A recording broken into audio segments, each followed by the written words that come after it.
মহানগর জামাত ইসলামীর সহকারী সেক্রেটারি আজহারি সাহেব, আজহারি ভাই এবং এই নির্বাচন এলাকার নির্বাচন কমিটি সেক্রেটারি জি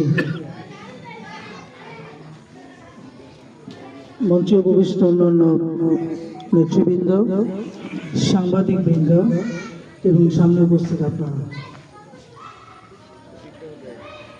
প্রায় জায়গাতেই বলি যে আমি ধারণাগত দিক থেকে 34-35 বছর সরকারি চাকরিতে ছিলাম।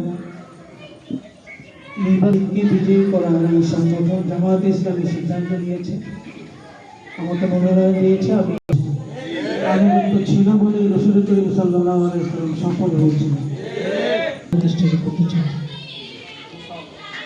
আমরা ভুলে যাই, আমাদেরকে এই কথা কখনো বলা হয় না যে আল্লাহর দ্বীন স্মরণ করিয়ে দেওয়া হয়। আমাদের সিলেবাসে নেই, আমাদের শিক্ষা ব্যবস্থা নেই, আমাদের ব্যবস্থাতেও নেই, যার ফলে আমরা যারা শিক্ষিত হচ্ছি আমরা ইসলাম সম্পর্কে অজ্ঞ থেকেই শিক্ষিত হচ্ছি।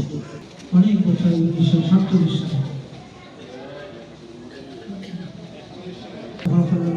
সালে দাউদ আলাইহিস সালাম, সুলাইমান আলাইহিস সালাম, ইউসুফ আলাইহিস সালাম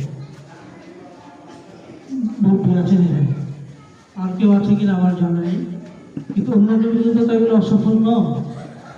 এই যে দীর্ঘদিন যেমন আমরা এখানে ইসলামকে প্রতিষ্ঠিত করার জন্য আন্দোলন করছি, এই আন্দোলনকে অসফল নয়।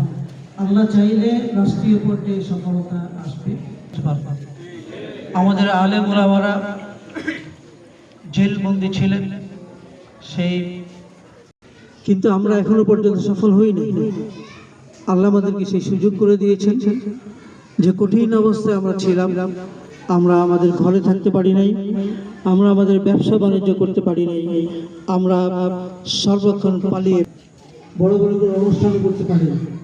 এই অবস্থা ছিল দেশের সামগ্রিক একটা অবস্থা। নির্যাতন নিষ্পেষণে আমরা নিষ্পেষিত ছিলাম। খুন, গুম, রাহাজানি, ধর্ষণ থেকে হিসাবই ছিল না।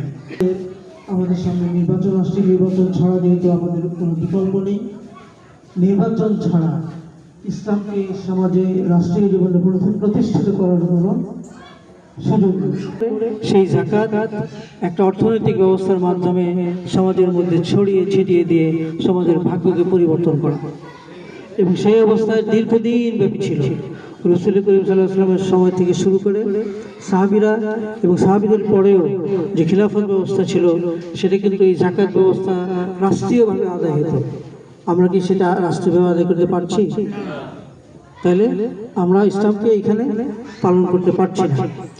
আমরা যাদের টাকা পয়সা বেশি আছে তারা এই টাকা পয়সা ব্যাংকে রাখে, কেন? নিরাপত্তার জন্য। আমরা যারা মুসলমান আমরা জানি ব্যাংকে সুদী ব্যাংকগুলোই আমাদের প্রায় সব 4-5টি ব্যাংক আছে সুদবিহীন ব্যাংক। ব্যবসা কি বলে, লাভ ক্ষতির ভিত্তিতে তারা ব্যবসা করে ব্যাংক চালায়। কিন্তু আমরা যখন ব্যাংকে টাকা আমাদের রাখি নিরাপত্তার জন্য, আমাদের সামনে কয়টি ইসলামী ব্যাংক পাই? সবগুলো ব্যাংকই সুদ যুক্ত ব্যাংক, সুদী ব্যাংক, এগুলো আমরা পাই। আমরা টাকা সেখানে রাখি, টাকা রাখলে পরে আমরা কি খাই? সুদ খাই। আমরা যে সেখান থেকে লোন নেই, আমাদেরকে সুদ দিতে হয়। সুদটাকে আল্লাহ হারাম করেছেন না? সেই হারামটি কি এমনি এমনি হারাম, নাকি অন্য সমস্ত হারামের মতো হারাম?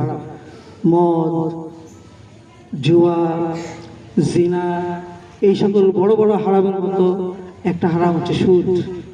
তাহলে এই রাষ্ট্রীয় ব্যবস্থাকে যদি আমরা পরিবর্তন করতে না পারি, তাহলে আমাদেরকে সুদ খেতে হচ্ছে, সুদ দিতে হচ্ছে। এর থেকে আমরা পরিত্রাণ পাচ্ছি না। এই জন্য বাস্তব কারণেই, সঙ্গত কারণেই, আমাদের ইমানের পূর্ণতার কারণেই আমাদেরকে আমাদের দ্বীনকে, আমাদের ইসলামকে রাষ্ট্রীয় পর্যায়ে প্রতিষ্ঠিত করতে হবে। করছি জামাত নির্বাচনে অংশগ্রহণ করছে। জামাতের পাশাপাশি অন্যান্য ইসলামী দলগুলো সম্প্রতি এই জিনিসটা বুঝতে পারছে যে ইসলামকে রাষ্ট্র ব্যবস্থায় প্রতিষ্ঠিত করতে না পারলে ইসলাম পালন করা সম্ভব নয়। অন্য অন্য ইসলামী দলকেও এটা সম্প্রতি